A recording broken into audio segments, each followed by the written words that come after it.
merci de nous recevoir chez vous avec ce plateau spécial dédié à l'économie du Bénin. D'entrée, avec deux questions majeures. Comment va justement l'économie béninoise et quelles sont les chances de succès du programme d'action gouvernementale censé transformer le Bénin en un véritable dragon ouest africain? Deux questions majeures auxquelles nous invitons le ministre de l'économie et des finances à venir répondre sur ce plateau spécialement dédié. Et c'est avec mes deux confrères Christian Adandejan de Canal 3 et Yona Afangbeji du journal public La Nation que nous allons essayer d'amener Romuald Wadagne à répondre aux complaintes de sinistrose de quelques agents économiques du Bénin, de malaise et donc d'attente sociale de la part des citoyens, des complaintes qui montent dans les rangs de ces différentes catégories de citoyens. Mais nous allons aussi essayer d'interroger la pertinence de la stratégie de relance entreprise par le ministre de l'économie et des finances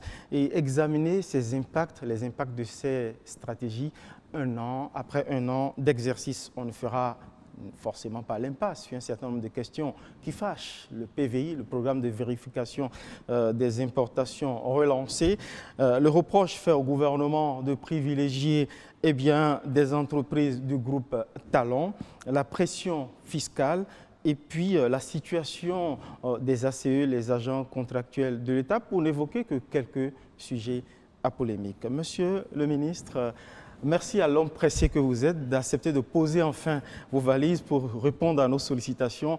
Elles étaient pressantes depuis bien longtemps. Vous l'imaginez, depuis le lancement du programme d'action gouvernementale, on était tous curieux, toute la presse, pour vous entendre sur les stratégies que vous comptez mettre en œuvre pour donner des chances de succès à cet ambitieux programme d'action gouvernementale. Les citoyens aussi attendent beaucoup de vous. J'ai cité quelques attentes. La première question qui vous sera posée va venir de Yona Afangbeji. Yona. Beaucoup de vos compatriotes se plaignent de ce que ça ne va pas dans le pays, l'argent ne circule pas. En tant que ministre de l'économie et des finances, vous avez quand même une situation assez globale de l'état du pays, du point de vue économique et financier. J'ai envie de vous demander, comme l'a dit Osias tout à l'heure, comment va le Bénin? Merci, chers amis journalistes. Bonsoir aux téléspectateurs. Mais le Bénin va mieux, beaucoup mieux qu'à la même époque l'année passée. Le Bénin ira de mieux en mieux et le Bénin fait mieux que ses pays voisins ou certains pays d'Afrique qui connaissent une crise économique d'ampleur similaire. Effectivement, il y a la réalité, il y a la perception. Vous venez d'évoquer dans votre question la perception qu'une certaine catégorie de la population a, qui est de dire que l'argent ne circule pas, donc ça ne va pas. Je suis conscient que mes frères et sœurs de Kobli, de Glazoué ou même de Togbin à côté souffrent de ne pas disposer d'eau potable. Je suis conscient qu'aujourd'hui, des Béninois meurent encore du défaut de soins de base. Nous sommes conscients de tout ça et nous sommes également conscients de l'impatience de la population de voir certaines réalisations. Pour ce qui est de l'argent qui circule, je voudrais bien, si vous avez des exemples, dites-moi quel type d'argent circulait qui ne circule pas. Des chiffres, puisque c'est votre univers. Voilà, nous n'allons pas assommer, vous savez que je suis un homme de chiffres, assommer nos téléspectateurs de chiffres, mais sur des faits concrets, vous allez pouvoir comprendre pourquoi est-ce qu'on dit que le Bénin va mieux cette année, à la même époque cette année. Il y a plusieurs manières d'aborder ça, mais je voudrais juste me baser sur des informations issues d'une institution internationale qui est indépendante, reconnue comme telle par tout le monde, qui est le Fonds monétaire international. Pour vous dire que, à la même époque, l'année passée, quand nous sommes arrivés, le Fonds monétaire international est arrivé à Cotonou, a fait une mission. Et à l'issue de cette mission, il y a une conférence de presse qui a été donnée. On ne reviendra pas là-dessus, mais les conclusions sont claires. La situation économique du Bénin était critique. La situation de trésorerie était désastreuse. Ce n'est pas Wadagne qui le dit, c'est le Fonds monétaire international. Un an plus tard, alors que depuis 2013, nous n'avions plus de programme avec le Fonds monétaire international, nous venons de signer, exactement le 7 avril passé, le conseil d'administration du Fonds monétaire international a approuvé un nouveau programme de 3 ans pour le Bénin. Et dans les conclusions du rapport du Fonds monétaire international, les efforts importants réalisés en si peu de temps pour l'assainissement des finances publiques et pour le redressement de notre économie ont été salués. Alors, quand vous réussissez à rentrer dans le programme Ça, c'est un fait qui est là. Lisez juste ce que dit donc, une source indépendante sur l'état de notre économie il y a 1 an et maintenant, et vous comprendrez que ça va mieux. Maintenant, ça ira de mieux en mieux. Pourquoi? Ça ira de mieux en mieux parce que notre stratégie, dans un premier temps, a été de dire, pour faire des changements durables, pour bâtir une économie diversifiée, dont les fruits apportent de la prospérité à l'ensemble de la population, il faut dans un premier temps faire du nettoyage. Il faut assainir. Assainir, ça veut dire qu'il faut faire des réformes qui vont gêner des intérêts, couper justement l'argent facile qui circule et permettre à la population d'avoir le bénéfice de la dépense publique. Une meilleure efficacité de chaque franc public qui est dépensé. Et donc, c'est cette logique qui a gouverné l'ensemble des réformes que nous avons fait jusque-là. Assainir, mettre en place de nouvelles manières de travailler, se dégager des marges de manœuvre budgétaires pour pouvoir tenir en période de crise. Vous savez, plusieurs pays qui connaissent les crises comme nous, sans les nommer, ont déjà des arriérés de salaire. Plusieurs pays pas très loin ont du mal à payer les primes. À l'heure où je vous parle, nous sommes le 22 avril, les salaires du mois d'avril ont été engagés pour l'intégralité, les pensions payées, les frais de fonctionnement de l'ensemble des institutions de la République pour le 2e trimestre libérés. Renseignez-vous sur les pays d'à côté, n'allez pas très loin et dites-moi si la même chose est déjà le cas dans les autres pays. Vous allez nous excuser, Monsieur le Ministre, depuis au sorti de la conférence nationale, ce n'est plus considéré comme un exploit pour un gouvernement béninois de pouvoir honorer régulièrement les salaires des fonctionnaires. Je vous l'admets, mais depuis la sortie de la conférence nationale, c'est la première fois où nous avons une conjonction d'une crise économique qui dure depuis longtemps, cumulée avec une dévaluation forte du Nigeria, avec une nouvelle gouvernance au Nigeria qui a une politique protectionniste beaucoup plus forte. Mettez tout ça ensemble et vous allez voir que depuis la conférence nationale, nous n'avons pas connu les mêmes niveaux de pression. Les dernières fois où nous avons connu ça, vous avez su, ça a conduit au mouvement soulèvement et à la conférence nationale justement. On avait des mois et des mois d'arrière-salaire. Si nous n'avions pas fait un certain nombre de réformes, si nous n'avions pas changé la manière de conduire les affaires publiques, je peux vous assurer que dès le mois de juin 2016, nous aurions été incapables de payer les salaires. Quel a été l'impact justement de cette crise que vous évoquez, notamment la crise du Naira, la fluctuation du Naira par exemple, et la chute du coût du pétrole sur les ressources du pays? C'est simple, c'est une réduction des marges de manœuvre de l'État puisque les recettes n'étaient plus au rendez-vous. Vous n'avez pas de recettes fiscales, vous ne pouvez plus agir. D'où la meilleure façon de faire, la première chose c'est de dire, ok, quand vous n'avez pas de recettes fiscales, c'est la conjonction de deux choses. Effectivement, de ralentissement de l'activité économique, mais aussi de la qualité de vos instruments de collecte des recettes. En termes d'ampleur, on peut évaluer à quoi? À 25-50% la marge rognée sur les ressources, les recettes attendues de l'État? Du fait de la crise, on a perdu à peu près un quart de ce qu'on attendait l'année passée sur les recettes au niveau des douanes et des régies parce que, justement, il y a eu cette crise. Pour mesurer un peu votre méthode, vous venez d'un cabinet international de renommée mondiale et vous tombez dans l'administration. Je voudrais avoir un peu, un an après votre expérience, comment est-ce que vous appréciez l'administration béninoise? La méthode est simple. Hein. La méthode, c'est ce que j'ai rappelé tout à l'heure. Nous avons un programme d'action du gouvernement qui est notre boussole. Et nous avons une série de réformes à faire et un chronogramme à tenir. Donc, c'est une méthode de travail totalement structurée qui met l'accent sur une gestion rigoureuse des finances publiques. Vous me demandez qu'est-ce que je pense de l'administration. Je vais vous parler sans langue de bois. Je vais vous parler sans langue de bois. Est-ce qu'au-delà du satisfecit que vous avancez par rapport à la santé de l'économie béninoise et donc d'un certain nombre d'actions à succès, sans doute que, selon vous, vous auriez réussi à mener, est-ce que vous ne vous perdez pas un peu dans l'administration béninoise, dans ce mammouth public, vous qui venez du privé? Absolument, je vous promets, je vous répondrai à ça dans un instant. Mais quand je dis ça va, je voudrais donner un exemple. J'ai donné l'exemple du Fonds monétaire international pour montrer que, de façon indépendante, vous avez des éléments d'appréciation qui montrent que ça va mieux. Deuxième élément d'appréciation, indépendante. Une information indépendante. En décembre 2015, nous avons tenté, le gouvernement d'alors a tenté de faire une émission. Vous connaissez les résultats, ça n'a pas marché comme on l'espérait. Ça veut dire quoi? Il n'y avait pas la confiance des prêteurs, des investisseurs. Nous avons lancé et nous venons de clôturer, successivement dans le même mois, une émission obligataire, 10 ans, qui a été sursouscrite.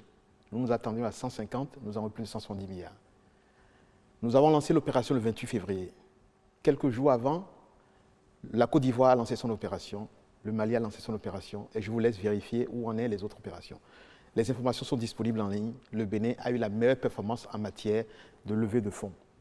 Depuis Ça veut dire quoi? Ça veut dire que la signature économique du Bénin est progressivement rétablie. C'est pour ça que nous disons que ça va mieux et ça ira de mieux en mieux. Maintenant, je vais vous répondre sans langue de bois sur mon appréciation. Nous avons une administration qui regorge de talent, mais pas en quantité suffisante. Nous avons une administration qui, parce qu'elle n'a pas été suffisamment bien payée, a mis en place pour une bonne partie des mécanismes par lesquels le fonctionnaire se trouve en situation de vendre le service pour lequel il est payé à l'État. Je m'explique. Vous avez un fonctionnaire qui est censé faire une tâche administrative donnée A. Au lieu de la faire directement, ce fonctionnaire paye pour ça, ce fonctionnaire et d'autres se mettent ensemble, on crée des commissions. Et ces commissions n'ont d'autre objectif que de faire la tâche A. Et donc, on se paye des perdièmes, des indemnités, on trouve des occasions pour sortir de Cotonou, aller à Ouida, Grand Popo, etc., pour toucher. Pourquoi? Parce que le revenu du base du fonctionnaire est insuffisant. Mais quand vous laissez faire pendant très longtemps une administration où on se vend le propre service pour lequel on est payé, où derrière, à chaque fois qu'il y a un projet, le premier réflexe est de dire, bon, qu'est-ce que je peux faire là-dessus comme intérêt personnel? Mais vous arrivez à un système qui, d'un côté, vous avez des fonctionnaires de bonne volonté qui veulent le développement du pays, mais de l'autre côté, vous avez des fonctionnaires qui ne pensent qu'à eux et qui, malheureusement, montrent des signes de succès sociaux. Ils ont une voiture, une maison, et du coup, les autres se disent, mais qu'est-ce qui se passe? Est-ce que je fais comme eux? C'est moi qui suis stupide, qu'est-ce qui se passe? Et donc ça, c'est une réalité qu'il faut progressivement changer les manières de faire les réformes nécessaires pour que les opportunités de piller les deniers publics cessent. Vous avez vu l'ensemble, une série de réformes que nous avons fait, une série de mesures. Vous avez vu cette semaine, je ne vais pas rentrer dans les détails d'une procédure judiciaire en cours, mais là, il y a cette semaine, il y a 9 personnes de l'administration des impôts et une personne d'une société comptable, d'une société privée, qui sont sous les verrous. Vous faites allusion qui a conduit à ça? Mais c'est parce que c'est une manière de gérer. Vous faites allusion là au crédit d'impôt fictif, là? Absolument, au crédit d'impôt fictif qui sont utilisés pour en fait récupérer de l'argent, de la TVA, de l'impôt que le contribuable paye par chèque. On est curieux un peu de savoir comment s'organise ce système, Christian. Avant de revenir sur le crédit d'impôt qui fait objet de polémique en ce moment, aujourd'hui, vous avez parlé de cette administration publique où certaines personnes ou certains fonctionnaires faisaient tout pour se tailler la part du lion sur un certain nombre de fonds prélevés. En matière de coûts, qu'est-ce que ça revenait à l'État béninois et qu'est-ce que ces fonds pouvaient servir à faire? Okay. Il est difficile de vous dire qu'est-ce que cela représente, le manque à gagner global, mais je vais vous donner des exemples. Vous avez vu l'année passée, le Bénin a organisé le caucus ici. Généralement, quand on organise une conférence de cette ampleur, l'une des premières lignes de dépenses est les locations de véhicules. Un peu plus d'1 milliard de budget pour louer des véhicules, puisqu'il y avait des délégations de quasiment tous les pays qui étaient représentés. Et nous avons dit, nous n'allons pas louer de voitures. Nous allons réquisitionner les voitures de l'État pour le faire. On nous a dit il y aura mauvaise organisation, la conférence, le caucus n'aura pas lieu. Nous avons réquisitionné, nous avons fait, la conférence a eu lieu. 1 milliard de frais liés au carburant, location de véhicules économisés. Ces locations de véhicules, ça fait partie des schémas mis en place, généralement par une partie de fonctionnaires qui se louent leur propre voiture à l'État. Parfois même pire. Vous voulez dire que sur une seule conférence internationale organisée au Bénin, le caucus en l'occurrence, vous avez réussi à économiser 1 milliard. 1 milliard. Et en fait, vous savez, on a tellement vu des personnes venir à la télé et sortir des chiffres comme ça, et puis la population se dit mais qu'est-ce qui se passe, des milliards par-ci, des milliards par-là. Mais c'est une réalité, les chiffres sont là, vous allez le voir. C'est comme l'organisation des examens. Vous avez vu, on l'a dit, on l'a démontré, 5 milliards d'économies sur tout ce qui est lié aux frais sur l'organisation des examens. Et la principale économie venant des locations de voitures pour se déplacer pour l'organisation des examens. Donc ce n'est pas la première fois qu'on réalise des économies. Pareil, c'est des systèmes par lesquels, effectivement, une partie d'argent facile sort des caisses de l'État. Et donc, en fermant ces robinets, en empêchant ça, on se plaint. Il y a une perception de dire, ben voilà, on n'a plus son argent. Vous n'êtes quand même pas savoir, monsieur. Vous avez aussi aurait des commissions. Oui. C'est-à-dire la mise en place des commissions qui... Oui, juste en janvier passé, j'ai supprimé une vingtaine de commissions dans mon ministère. J'ai listé toutes et celles qui n'étaient pas pertinentes, je les ai fait fermer. On ne peut pas... un coût pour l'administration? Bien sûr, c'est ce que je vous expliquais tout à l'heure. Dans plusieurs cas, les commissions sont mises en place pour que le fonctionnaire se fasse payer le service qu'il est censé réaliser pour l'État. C'est l'exemple que je donnais tout à l'heure. Donc, effectivement, nous avons, en tout cas au sein de notre ministère, le ministère de l'économie et des finances, une vingtaine de commissions pour lesquelles nous avons dit non, il n'était pas pertinent de garder des commissions qui sont chargées d'étudier le dossier des reversés de 2008. L'opération est terminée, mais en l'air, et puis de temps en temps, on dit on se réunit et puis on paye des pérdièmes. Par contre, ce qu'il faut dire, c'est que pendant que nous serrons les boulons, nous faisons tout pour que le fonctionnaire puisse avoir ses conditions de travail améliorées. Tout à l'heure, je vous ai dit que l'administration regorgeait de talents, pas en nombre suffisant, mais mal payés, d'où le développement des années de schémas, etc. Ces schémas de corruption, on pourra en parler tout à l'heure, c'est l'exemple des crédits d'impôt. Nous avons déjà, l'audit est toujours en cours, 9 personnes sont en prison aujourd'hui, et l'impact, alors que l'évaluation n'est pas terminée, c'est déjà plus de 2,3 milliards d'argent de l'État dilapidé, en complicité, pas des fonctionnaires de l'État. C'est de ce que je disais tout à l'heure.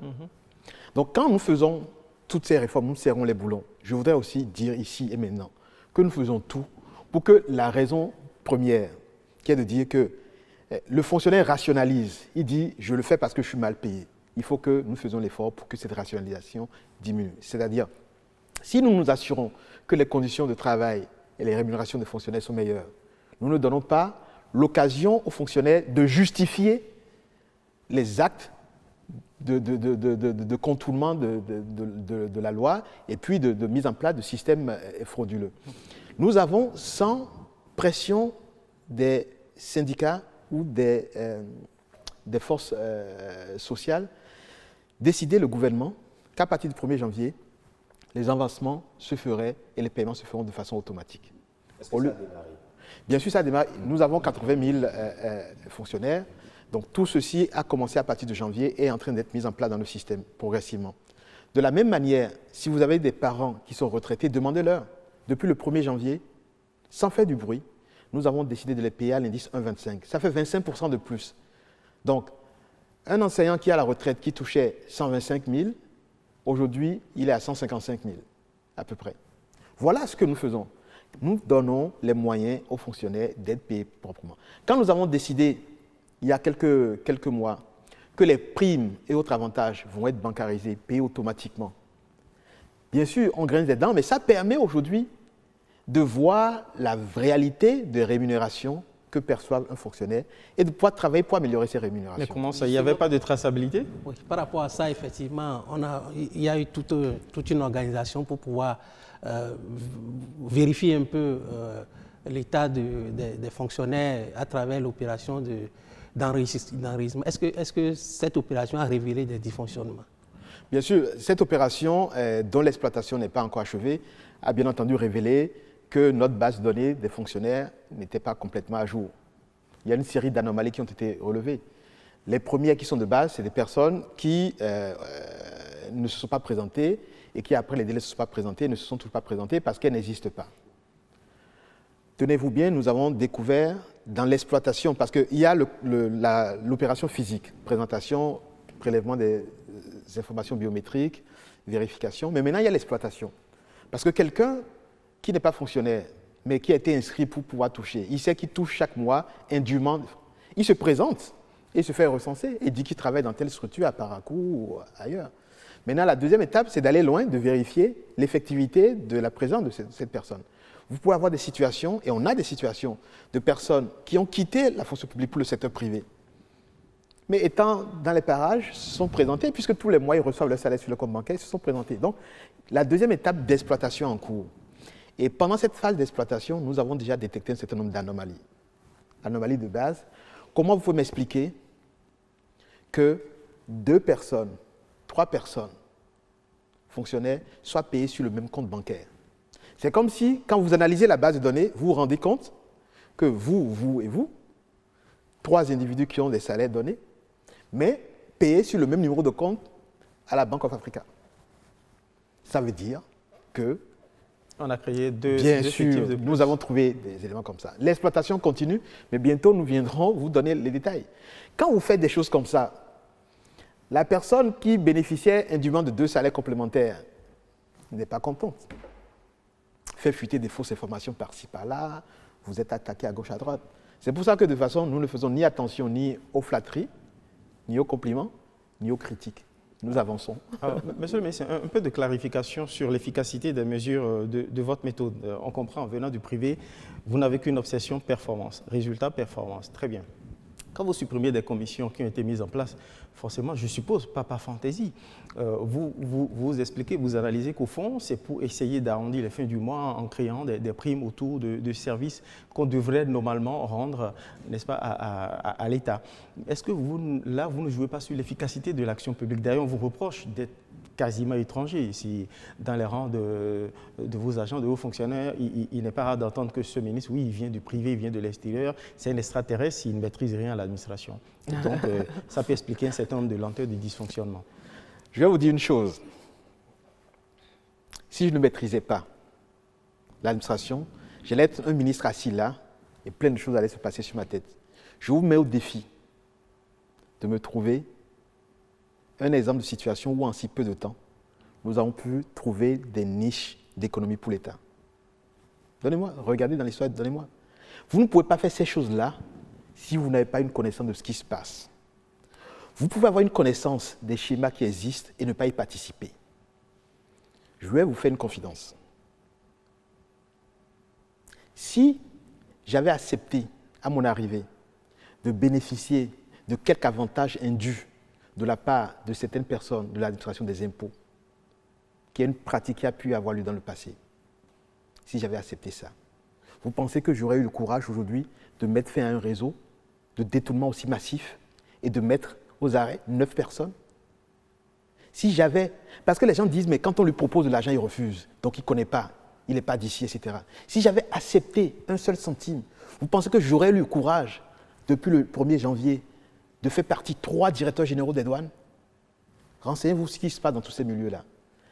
Bien entendu, il faut faire la différence entre la méconnaissance hypothétique de comment l'administration fonctionne et un choix d'une rigueur, d'une orthodoxie dans la manière de faire. Pourquoi vous dites hypothétique? Parce que dans le passé, votre parcours vous a amené à connaître un peu le fonctionnement de l'administration. Je vous rappelle que dans mon passé, entre autres responsabilités, j'étais le patron de l'Afrique pour un cabinet qui est parmi les leaders au niveau mondial. Un cabinet qui accompagne beaucoup de pays dans les réformes, que ce soit des entreprises publiques ou des services publics. Il y a des gens de l'administration qui me connaissent, puisque ici, Deloitte Bénin est un cabinet dont j'étais actionnaire avant d'être nommé. J'ai dû vendre des actions de Deloitte Bénin. Alors si j'ai des activités au Bénin, je suis actionnaire d'une société au Bénin, d'un cabinet de conseil. Alors dites-moi, on peut inventer ce qu'on veut. Vous n'êtes pas si martien que ça. Et puis je vais vous dire, vous pouvez interroger la plupart des leaders politiques de ce pays, de quelque bord que ce soit.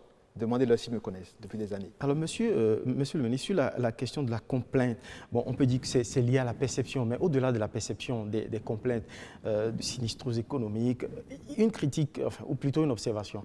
Est-ce que le fait que les agents économiques, y compris les citoyens, disent que l'argent ne circule pas, ce n'est pas lié au fait que vous ne payez pas, vous n'en aurez pas régulièrement la dette intérieure vis-à-vis des entreprises, et donc, et deuxièmement, que les entreprises n'accèdent pas beaucoup plus facilement au marché public? Parce qu'on raconte aussi que vous les avez verrouillés au profit d'intérêts particuliers.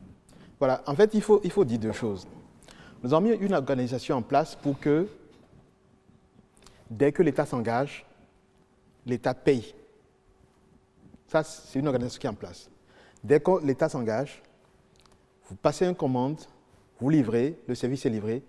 La dématérialisation qui est en cours et qui est quasiment achevée fait que vous allez pouvoir être payé sans devoir aller faire le tour dans la direction du budget, la direction du trésor. Le système de paiement automatique est mis en place.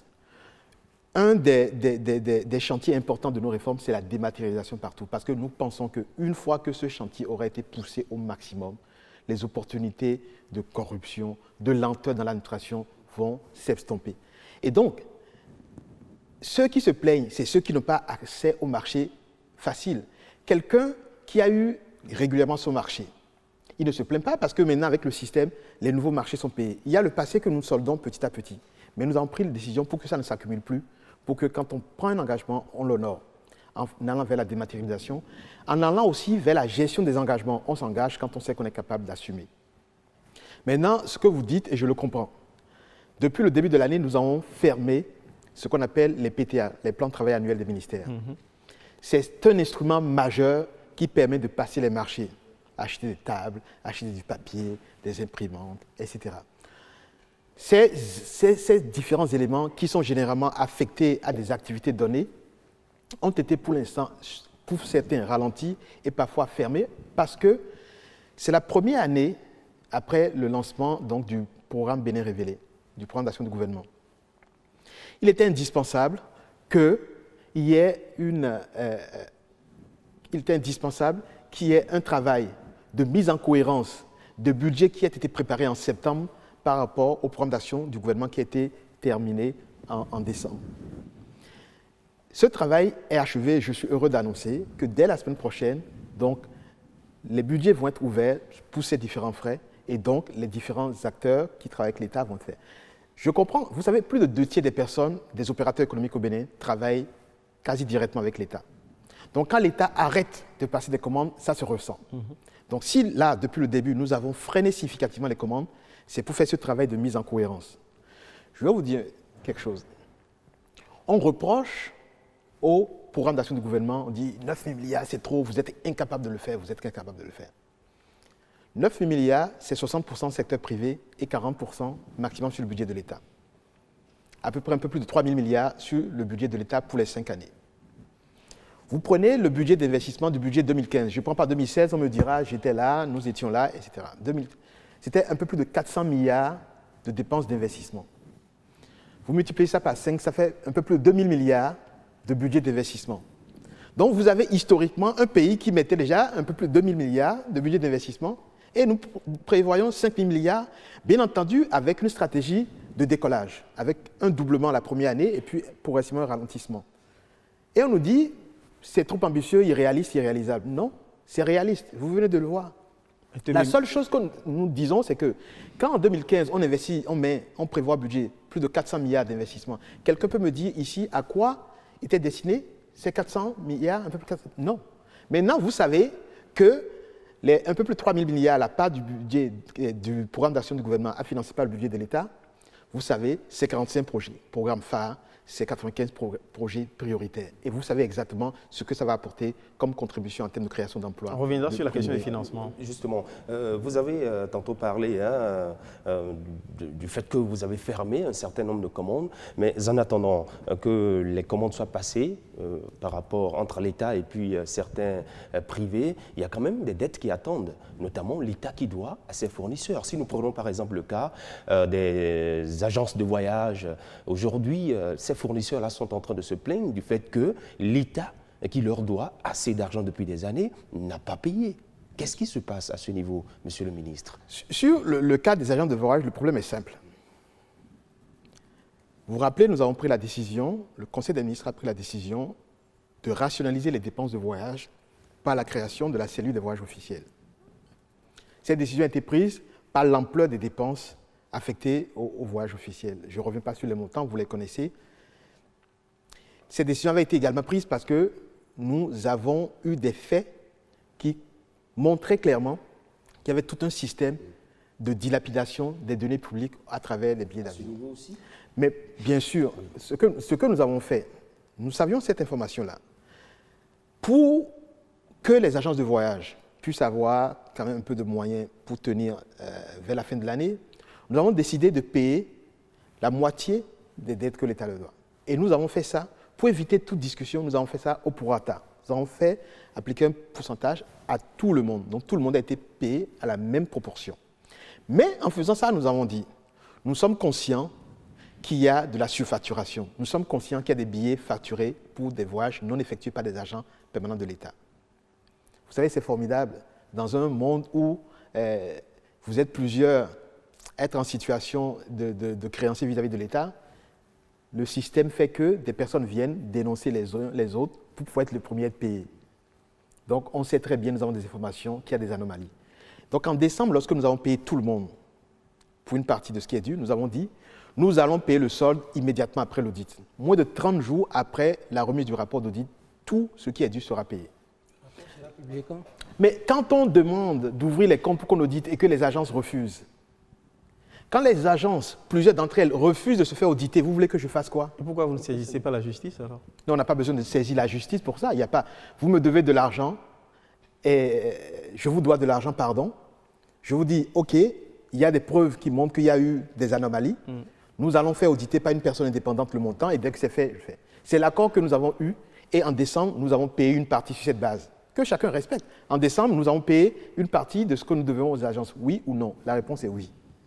Nous avons mis comme condition de faire l'audit. Mais qu'on laisse passer l'audit. Pourquoi a-t-on peur des audits? Parce que l'audit qui vient de s'achever au niveau des impôts a mis des personnes en prison, c'est ça? Je ne sais pas. Mais qu'on laisse faire. Demandez à ce qu'on fasse les audits. Vous savez, à chaque fois qu'on a fait des audits sur les dettes, parce que la spécialité, c'est de mettre la pression sur le ministre des Finances pour que, sous la pression, il lâche. Mais c'est contre-productif avec nous. Parce que plus vous mettez la pression sur nous, plus nous disons c'est douteux. Nous avons de la pression sur plusieurs choses. Je peux vous donner des exemples à foison. Domaine sanitaire. On nous a dit quand nous sommes arrivés, les dialysés n'arrivent pas à se soigner parce que vous devez beaucoup aux cliniques qui doivent faire les soins pour les dialyses. Et l'État doit rembourser, c'est pris en charge par l'État. Nous avons payé une partie et nous avons dit nous allons faire l'audit pour payer le reste. L'audit est terminé. Des personnes qui sont décédées depuis plusieurs mois, voire années, continuent à être facturées par certaines structures. Elles ne sont pas toutes dans le cas, mais certaines structures ont fait de la surfacturation. Facturer des protocoles qui n'ont pas été effectués. Et donc, si nous avions subi également cette pression, on aurait liquidé toutes les dettes liées à cette opération. Et là, on va dire quoi? Donc, quand la dette est justifiée, claire, sans ambiguïté, elle est payée. Mais quand il y a des doutes, pour ne pas prendre l'opérateur économique, le laisser en difficulté, nous disons, nous allons payer une partie, mais nous faisons l'audit et nous payons le reste. L'audit vient de s'achever et nous nous rendons compte que plusieurs cliniques devront nous reverser de l'argent plutôt qu'on le paye. Ça, c'est une réalité, les chiffres sont là, on vous passe les rapports. Donc, attendons, dites aux agences de laisser faire l'audit. Un audit, ce n'est pas un souci. Ils font l'audit et après, on verra. Nous prenons l'engagement après l'audit, 30 jours après, c'est payé. Monsieur le ministre, on va avancer au niveau des réformes. L'une des responsabilités essentielles que vous avez au sein de votre ministère, c'est de pouvoir mobiliser des ressources pour l'État. Nous sommes dans une situation de conjoncture assez difficile. Quelle est actuellement votre stratégie en matière de mobilisation de recettes fiscales? Très bonne question et ça fait partie de vrais enjeux qui nous préoccupent. Les ressources sont de deux ordres, les ressources intérieures et tout ce qui est financement. La première chose, c'est de faire en sorte d'avoir plus de ressources intérieures. C'est ça qui permet d'avoir de la respectabilité, ça permet même d'avoir plus de capacité d'avoir des ressources extérieures. Puisque vos ressources extérieures, c'est des emprunts, c'est de l'endettement qu'il faut la rembourser. Donc, et le niveau d'emprunt, qu'on en a la capacité. Voilà. Donc la première priorité, c'est vraiment accroître nos ressources intérieures. Et tout cela dans un contexte économique difficile. Donc il y a deux choses à faire, deux séries de choses à faire. C'est un, sécuriser ce qu'on a. La première chose, c'est toujours sécuriser ce qu'on a. Et deux, élargir la base. Sécuriser, c'est ce que vous avez commencé par faire. Sécuriser, c'est ce qu'on a commencé à faire. Sécuriser, il y a deux choses. Sécuriser, c'est éviter qu'il y ait trop de pertes dans ce qui doit rentrer. Mais sécuriser aussi, et se dégager des marges de manœuvre, c'est s'assurer qu'il y a de l'efficacité dans la dépense, qu'il y ait moins de dépenses inutiles. Et c'est tout ce que nous avons dit tout à l'heure, et nous continuons à le faire. De l'autre côté, élargir la base. Notre stratégie est de dire, pour demander au contribuable de payer, il faut d'abord lui offrir. Nous le faisons sur plusieurs secteurs. Nous l'avons fait pour le foncier. Dans un premier temps, défiscalisation totale, mise en place du cadastre unique. On n'a jamais mis en place ça. Qui fait qu'on saura dans chaque centimètre carré du Bénin à qui appartient ce petit bout de terre. Savoir qu'est-ce qui se passe comme transaction financière, offrir une sécurité juridique pour que les acteurs puissent utiliser le foncier pour les hypothèques et les garanties pour avoir du financement. Ça, c'est fait. Ça nous a coûté de l'argent puisque nous percevions des taxes sur ces transactions. Aujourd'hui, zéro. Mais parce que notre premier objectif, c'est d'abord d'offrir le service, d'élargir la base et nous verrons plus tard pour ce qui est de la contribution. Oui, vous voulez élargir la base, mais vous savez très bien que nous sommes dans un pays où l'informel prend beaucoup plus le pas sur tout ce qui est formel. Les entreprises qui paient les impôts à l'État ne sont pas aussi nombreuses. Vous avez totalement raison.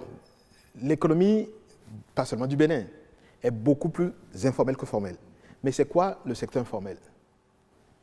Nos artisans, nos agriculteurs, nos artistes. Le petit commerce. Le petit commerce. Non imposé. Dans la stratégie que je viens de vous dire, on donne d'abord et après, on donne des services publics et après on demande à contribuer. Quelques cadeaux d'abord et puis après... Un exemple typique, c'est le programme ARCH, Assurance pour le renforcement des capacités humaines. Unique dans l'histoire du Bénin, unique en Afrique.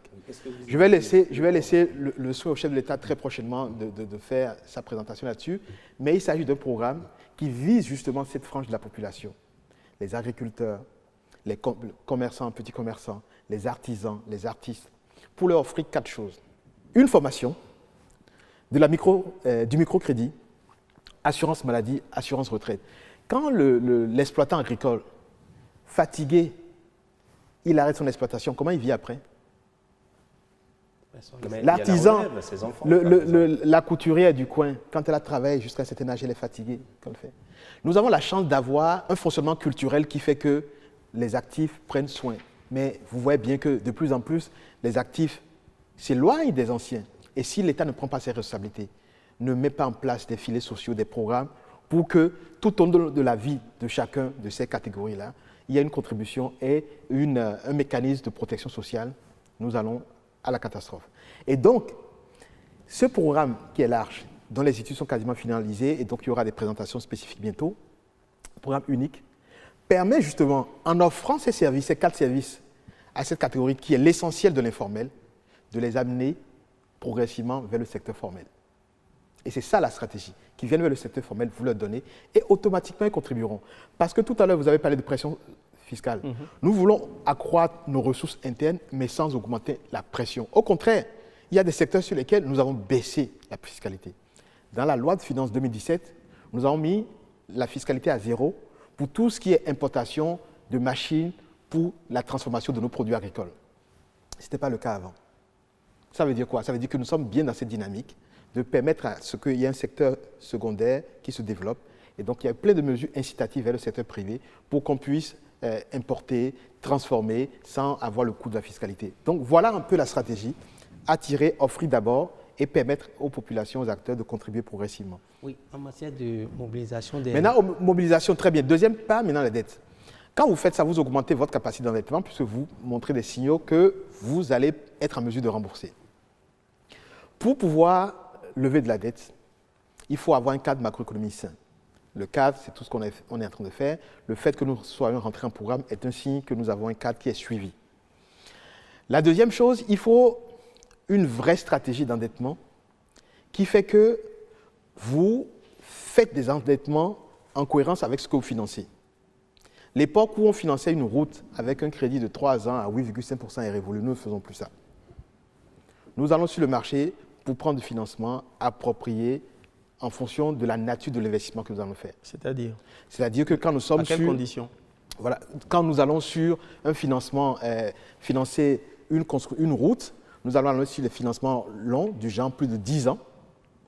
Et si nous allons financer juste le développement de nouvelles filières agricoles, nous allons avoir des financements plutôt courts, puisque c'est des cycles courts. Voilà. Il faut une cohérence entre ce que nous finançons et il faut en fait c'est géré de façon comme à la privée.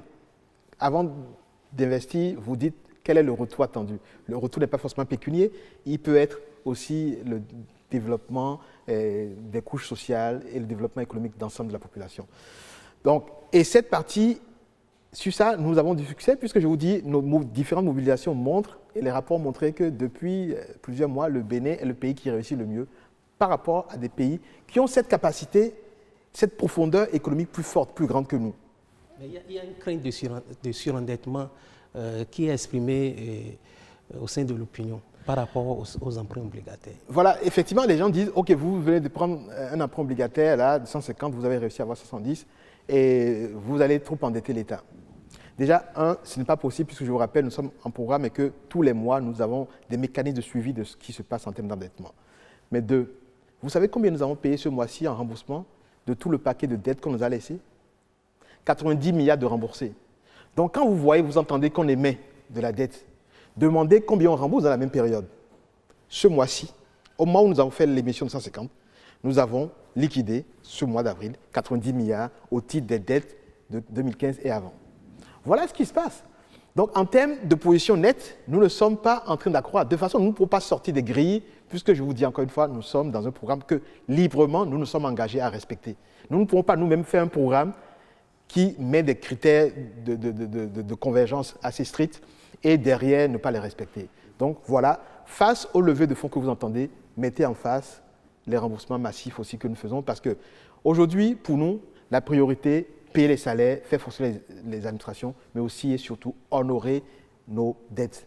C'est ça, parce que nous faisons ça justement, que nous avons cette meilleure signature économique qui fait que nous avons du succès dans les émissions que nous faisons. Alors si vous permettez, Monsieur le Ministre, justement sur les piliers sur lesquels vous mettez l'accent pour relancer l'activité économique, il est communément reconnu qu'il faut améliorer un environnement, créer un environnement incitatif pour l'activité économique, pour les entreprises privées. Qu'est-ce que vous faites concrètement dans ce sens? Vous avez annoncé l'élargissement de la base fiscale, des cadeaux fiscaux octroyés à certains secteurs, notamment sur le plan foncier.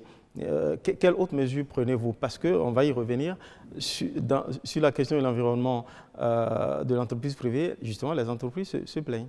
En fait, la principale difficulté, cher ami, c'est que nous avons eu une économie qui a fonctionné essentiellement autour du commerce avec le Nigeria. Donc, c'est ça qui pénalise l'essentiel des entreprises qui se plaignent. Notre stratégie, c'est d'aller vers une diversification de notre économie, une transformation structurelle de notre économie. Il ne faut plus que le poids du commerce avec le Nigeria soit si fort. Mais comment on y va, justement? Il y a longtemps, il y a Mathusalem qu'on en parlait. Mais enfin. Tout à l'heure, je vous ai dit que nous avons, dans la loi de finances 2017, fait des mesures fiscales pour inciter les exploitants agricoles à transformer nos produits. Donc, la création d'unités de transformation. Il y a des exonérations sur l'importation des matériels agricoles. Totalement exonéré. L'importation de matériel de transformation agricole exonéré dans la loi de finances 2017. Donc, c'est des mesures qui permettent, déjà, pour commencer par le foncier, ça permet de faciliter l'accès au crédit. Vous pouvez avoir les garanties hypothécaires, vous pouvez avoir le crédit. Ça, c'est bon pour l'investissement. Vous avez les exonérations pour les secteurs clés sur lesquels nous voulons appuyer, sur le domaine sportif, sur le tourisme, sur l'agriculture, qui sont des industries que nous voulons pousser. Il y a des mesures spécifiques qui sont mises en place. Nous avons décidé de la création des zones d'économie économique spéciale. La loi vient de passer. Toutes ces mesures mises en place, c'est justement... L'avis de la Cour constitutionnelle. Parce que ces derniers temps... Oui, on va éviter de parler de choses. Non, mais pour ça, le garde des Sceaux répondra, mais il s'agit de procédures, on va dire... Mais l'intention est de créer des facilitations pour lancer plus que l'intention, ce que je dis, voilà, c'est en fait c'est diversifier notre économie, lancer pour que le secteur industriel se développe davantage. Le coton soit plus transformé ici. Donc, et nous avons des entreprises qui s'intéressent pour pouvoir transformer le coton en fil et puis le fil en tissu. Tout récemment, il y a une conférence sur la route du coton qui s'est tenue à l'initiative du C4, le groupe C4 composé par le Bénin, le Burkina Faso, le Mali et le Tchad, pour créer toute une filière de développement, de transformation, de valorisation du coton. Absolument. Et donc, toutes ces initiatives font qu'aujourd'hui, comme nous avons pris l'habitude de regarder que dans une direction et qui est essentiellement vers le Nigeria, c'est dur. Mais en développant d'autres, en diversifiant l'économie, d'autres sources d'activité, en créant les conditions pour que le secteur privé émerge dans d'autres activités, mais tout cela va progressivement s'estomper. Je voudrais aussi vous signaler la chose suivante. L'autre chose qui fait que les gens se plaignent, parce que là, c'est dans les deux sens la crise. Ceux qui vivaient du commerce avec le Nigeria et qui ont vu leur flot baisser parce que du CFA, quand ils amènent là-bas, c'est trop cher. Mais ils subissent maintenant aussi un autre coup, c'est que vous prenez le secteur, par exemple, soit la production de poissons, les poissons-chats. Vous avez dans la région de Lomé plusieurs exploitants qui font du poisson à destination du Nigeria. Aujourd'hui, le Nigeria est capable de ramener du poisson moins cher à cause d'une devise qui est beaucoup plus faible. Donc non seulement vous ne vendez plus, mais votre marché est submergé de produits moins chers. Ça veut dire qu'il faut vraiment pousser toutes ces réformes pour aller vers une transformation structurelle assez poussée. Et derrière, les protections nécessaires qui doivent être faites en respect aux règles communautaires seront mises en place pour que nos acteurs économiques aussi soient protégés. Alors, vous voulez développer le secteur secondaire, raison pour laquelle, dans la loi des finances, il y a eu un certain nombre de dispositions qui sont prises, notamment les exonérations sur les machines et autres. Mais d'un autre côté, vous savez très bien que notre pays est un pays qui consomme beaucoup, notamment en matière de produits importés. Si je prends l'exemple, par exemple, des produits congelés, la viande, par exemple, c'est aussi exonéré? Ça, vous me donnez l'opportunité de parler d'un sujet assez intéressant. Non. Dans le principe, non. Pas le système de choses, alors que les règles communautaires, tenez-vous bien, interdisent qu'on n'applique pas la TVA sur l'importation des viandes congelées. Pas le système de choses. La loi de finances 2015 et puis 2016 a supprimé la TVA sur l'importation des viandes congelées. Est-ce que la population a senti une baisse du prix du poulet congelé sur cette période 2014-2015 quand on a offert gratuitement la TVA sur cette période-là? Non. Dans la loi de finances 2017, nous avons rétabli la TVA sur l'importation des produits. Une manière, de protéger la filière avicole au Bénin, en mettant cette taxe, qui est d'ailleurs une disposition communautaire. Nous ne savons pas par quelle magie. En 2014, cette mesure a été prise et on a supprimé. Ce qui fait qu'au lieu de payer la TVA sur ça, la TVA disparue sans que le consommateur final ait, et en pénalisant la filière locale. Nous l'avons rétabli là. Donc non, votre question c'est s'il n'y a pas de défiscalisation d'importation. Au mieux, lorsque nous allons atteindre une certaine capacité d'autosuffisance, nous irons encore de plus en plus vers de la taxation de la filière pour protéger la protection locale. Qu'est-ce qui se fait justement pour encourager les producteurs locaux ou même les importateurs à aller vers le développement d'une agro-industrie locale, en dehors de l'âme fiscale? Vous allez poser la question au ministre de l'Agriculture.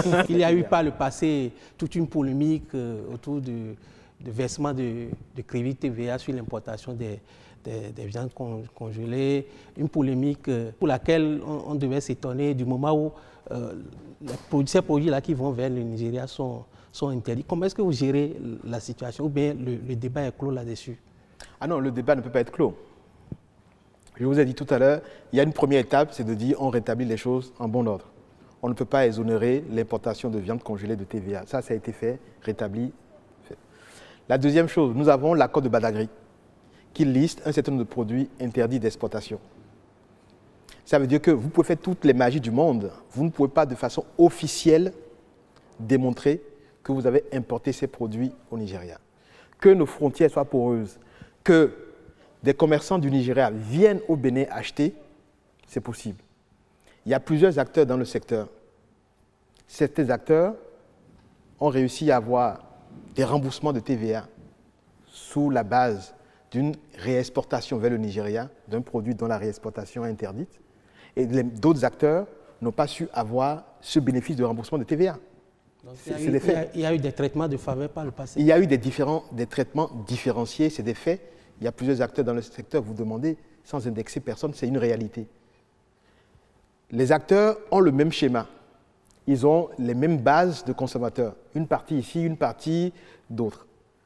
Quand un consommateur du Nigeria prend sa voiture, son camion et vient acheter ici, ce n'est pas de la réexportation. Vous vendez ici. La TVA collectée est due. Que par des frontières pour eux, ce consommateur nigérien ramène le produit chez lui, ça ne regarde pas. Mais en tout état de cause, il est très difficile pour moi qui découvre ce sujet, puisque la presse en a fait écho ces jours-ci, il est contre-intuitif, comme explique que plusieurs acteurs qui font la même chose, certains arrivent à démontrer qu'eux, ils arrivent à faire quelque chose d'illégal, c'est-à-dire réexporter quelque chose qui est interdit d'exportation dans le pays, et d'autres n'arrivent pas à le réexporter. Vous dites d'illégal, hein? Mais est-ce que vous savez que certains opérateurs ont bénéficié même de la couverture par arrêté ministériel de réexportation de ces produits-là sur le Nigeria? Mais si c'est le cas, je peux vous assurer, merci pour l'information, nous allons l'étudier, et le faux corrompt tout. S'il y a du faux, nous allons réétudier. J'ai posé la question à un ancien ministre des Finances, je lui ai montré l'arrêté. Ah ben parfait, je voudrais bien avoir copie, tout honnêtement, je veux avoir copie de l'arrêté. Vous pouvez me faire confiance. Si nous avons ça, nous allons réétudier les dossiers. Il n'y a aucun problème. Est-ce que de votre position, au niveau des audits, vous avez eu confirmation de ce que des crédits TVA ont été remboursés pour des acteurs, aux acteurs économiques qui réexportaient des produits interdits vers le Nigeria? Nous savons que des crédits d'impôt ont été payés à plusieurs acteurs économiques, mais sur la base soit de décisions de justice, soit de règlements amiables, de certain nombre de choses. Alors, l'État est une continuité. Donc, nous n'avons pas audité ces genres de dossiers. Il y a des programmations qui ont fait, on a fait un accord. À partir du moment où on dit que l'État doit rembourser un crédit à tel, c'est mis en place et périodiquement c'est payé. Mais pendant que nous payons aussi, à un moment donné, nous avons des informations qui nous montrent que l'administration, qui est certes une continuité, mais a pris une décision sur la base d'éléments qui sont erronés, il est tout à fait normal que nous nous reposions la question. Nous ne disons pas, nous remettons en cause quelque chose, mais on ne peut pas nous interdire de réfléchir. On ne peut pas nous interdire de reposer la question. Il y a quelque chose qui surprend, c'est pourquoi est-ce que dans un secteur où plusieurs personnes font la même chose, les traitements sont différenciés. Et ça, pour un gouvernement qui veut faire la promotion du secteur privé, c'est des choses qu'il faut qu'on évite. Vous faites la même chose, vous devez avoir les mêmes avantages. Et ça crée des distorsions dans l'activité Ça crée des économique distorsions, au niveau de la ça concurrence. tue les filières avicoles, ça tue des filières locales. Et voilà, il faut s'assurer que tout le monde est tiré vers le haut et non des déséquilibres économiques. Et ça, c'est là où vous travaillez maintenant. Oui, après vous. Très bien, j'y vais tout de suite. Parlant justement du traitement différentiel d'un certain nombre d'entrepreneurs, d'opérateurs économiques au plan national au niveau de l'activité économique. Est-ce que vous considérez que le programme de vérification des importations qui avait été décroché par Bénin Control ne crée pas justement une distorsion au niveau des acteurs économiques? Ah non. Distorsion au niveau de la concurrence, de la transparence de la concurrence. Ah non. Une deuxième question qui vient par rapport à l'inflation. Oui. D'abord, ah non, la première. mais c'est tout sauf ça. Parce qu'on considère que c'est un traitement de faveur octroyé à un opérateur privé, en l'occurrence Bénin Control, et que ce service aurait pu... C'est des observations générales, des critiques qui avaient été formulées contre le programme. Ça relève du domaine régalien de la douane et que la douane, à elle seule, aurait pu gérer justement ce dispositif de contrôle.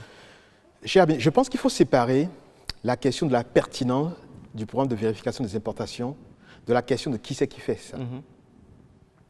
Mettons le qui de côté d'abord. Parce que quand on pollue les débats, c'est difficile après de suivre. Sur la pertinence, je voudrais vous signaler que c'est la douane même qui a eu l'initiative de la mise en place de ce programme, qui n'est pas le Bénin qui réinvente l'eau chaude.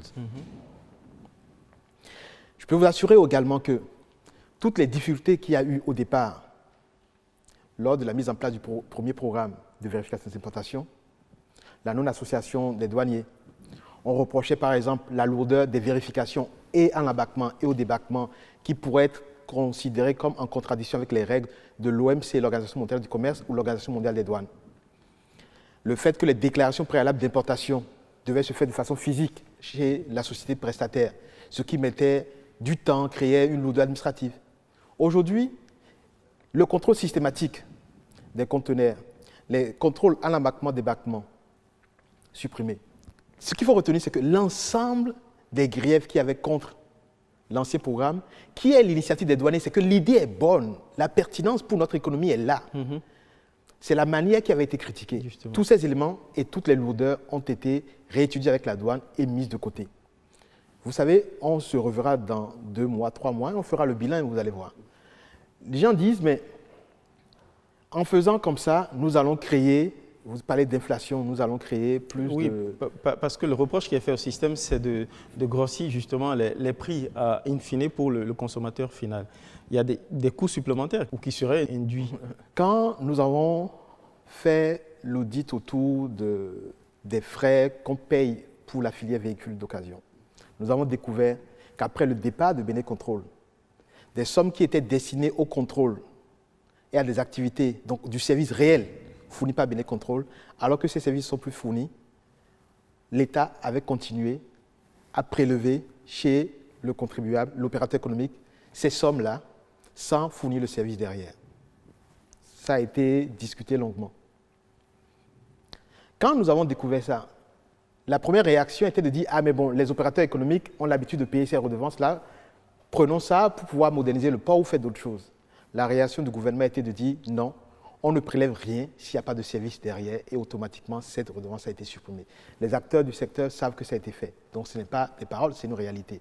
Donc, quand vous êtes dans cet état d'esprit qui consiste à dire qu'il est totalement inadmissible de prélever des redevances, des contributions, n'importe quel prélèvement chez un opérateur économique sans qu'il y ait un service derrière, dites-moi comment ces mêmes personnes peuvent mettre en place un dispositif qui va consister à prendre de l'argent sans fournir le service derrière.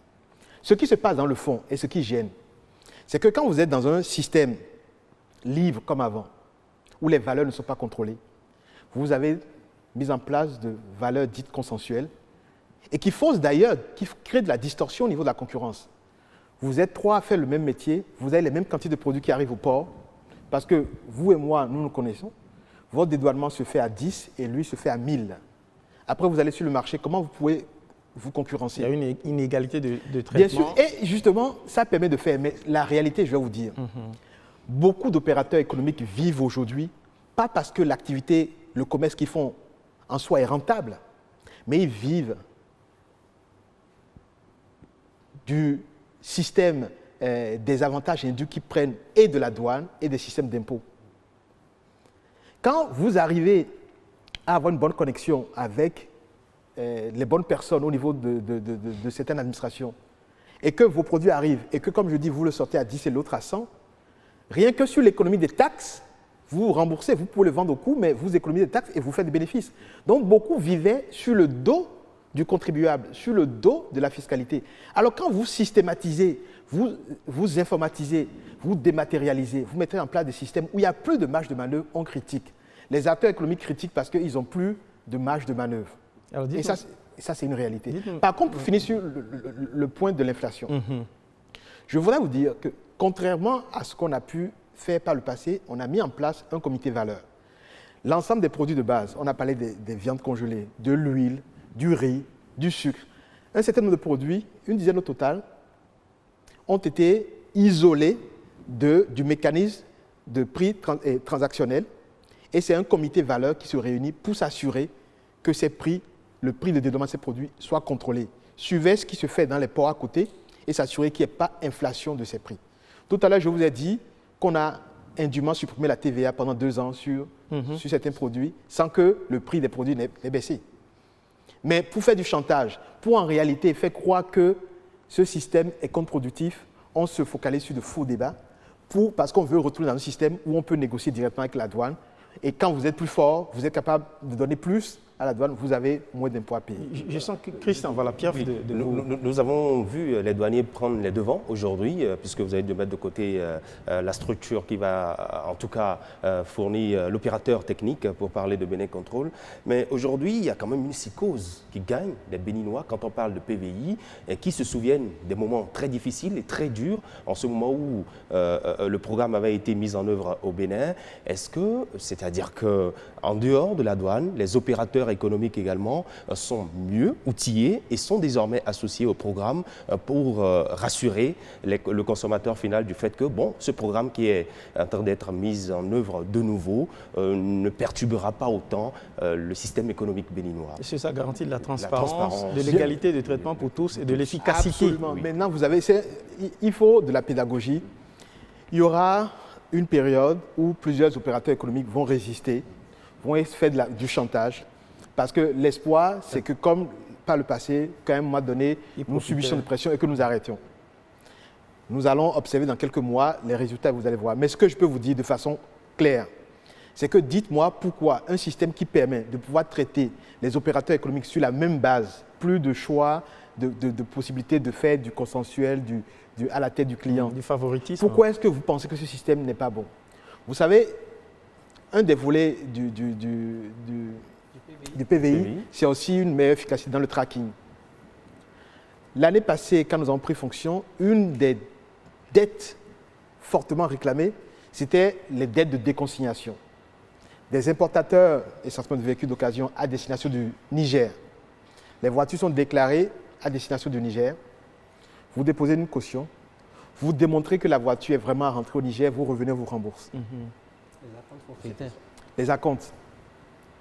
La déconciliation de ces acomptes, il faut les sortir, il faut les sortir. Pareil, nous avons dit, OK, Nous donnons une petite partie à tout le monde, mais nous allons auditer. Les audits sont sortis. Nous avons plus de 1,3 milliard de bons reconnus comme non valables, juste la semaine passée. 1,3 milliard de bons. La douane pourra vous donner les détails là-dessus. Ça veut dire quoi? Ça veut dire que des personnes déposaient des cautions pour des voitures, mais en réalité les mettaient à la consommation ou les envoyaient vers le Nigeria, puisque c'est une fiscalisation différente. Et derrière, venaient avec des attestations qui indiquaient que ces voitures sont en réalité rentrées au Niger. Des petits coups de tampon qui prouvaient que c'est rentré au Niger et on disait mais redonnez. Pendant qu'il y a des opérateurs économiques qui font ça, vous qui payez votre dédouanement de voiture, vous ne vous sentez pas floué? Avec le système de PVS qui est en place, ce n'est plus possible de faire des choses comme ça. Forcément, la catégorie de personnes qui ont mis en place ce schéma, qui fait de la distorsion de la concurrence, ils ne seront pas contents. Vous avez parfois 5% d'acteurs qui crient, mais on n'écoute pas la majorité silencieuse. Donc la distorsion, au fond, elle est liée, beaucoup plus liée à la question des valeurs consensuelles pour revenir à la question du PVI. Absolument, il n'y a plus de marge de manœuvre. Voilà, il n'y a plus de marge de manœuvre et les schémas qui consistent en fait à dire en réalité c'est de la réexportation vers le Niger, je ne paye rien, donc on me rembourse mes dépôts de caution. Mais ces systèmes, maintenant, les opportunités de les faire se réduisent. Alors, justement, par rapport au PVI, en fait, ce qui préoccupe les Béninois, c'est le problème Bénin Contrôle. Et ça m'amène à vous poser cette question. Est-ce que véritablement le groupe Talon a encore vraiment des intérêts? Parce que c'est ce qui se dit un peu partout. Derrière Bénin Contrôle, on ne voit que Talon, en vérité. Le Béninois souffre, mais c'est Talon et tout son système qui gagne. Et la question qui vient derrière, vous permettez, monsieur le ministre, c'est de savoir si effectivement, au terme de la mise en œuvre du PVI par Bénin Contrôle, est-ce que ça ne revient pas plus cher à l'État, que ce soit opéré par Bénin Contrôle plutôt que par la douane? En termes d'efficacité économique, est-ce que la douane et donc les recettes publiques gagnent davantage à ce que Bénin Contrôle opère, officie, plutôt que la douane elle-même? Je vais vous poser une question. C'est exactement comme si vous me dites à l'ORTB ou chez Canal, vous me dites, au lieu que le contrôle financier de vos comptes soit fait par un commissaire compte externe, pour économiser de l'argent, il vaut mieux que vous le fassiez vous-même. Vous voulez dire juger parti, c'est ça? Il y a des activités sur lesquelles il vaut mieux faire en collaboration avec la douane. Le fait d'amener un acteur indépendant apporte plus de certitude et de transparence.